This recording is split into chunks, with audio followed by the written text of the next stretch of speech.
হবিগঞ্জে চলন্ত বাসে স্কুল ছাত্রীকে ধর্ষণ করলেন চালক এবং হেলপার। এই ঘটনায় তাদেরকে গ্রেপ্তারও করা হয়েছে। জানা যায় ঢাকার একটি কলেজের একাদশ শ্রেণীতে পড়তেন ওই ছাত্রী। রোববার দুপুরে ঢাকার সায়েদাবাদ থেকে বাসে করে তিনি গ্রামের বাড়ির উদ্দেশ্যে রওনা দেন।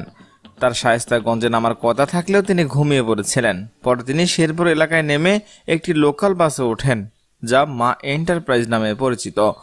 বাসটি রাত 10টার দিকে আউশকান্দি এলাকায় পৌঁছালে অন্য যাত্রীরা নেমে যান। এ সময় বাস চালক সাব্বির ও তার সহকারী লিটন চলন্ত বাসে ছাত্রীটিকে ধর্ষণ করেন। এক পর্যায়ে ছাত্রীর চিৎকার শুনে আশেপাশের লোকজন এনাতাবাদ এলাকায় বাসটি থামান।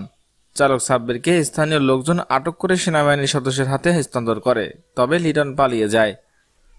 নবীগঞ্জ থানার ভারপ্রাপ্ত কর্মকর্তা শেখ মোহাম্মদ কামরুজ্জামান বলেন, এই ঘটনায় নবীগঞ্জ থানায় গতকাল সোমবার সকালে ওই ছাত্রীর বাদী হয়ে দুজনের বিরুদ্ধে ধর্ষণের অভিযোগে মামলা করেছেন।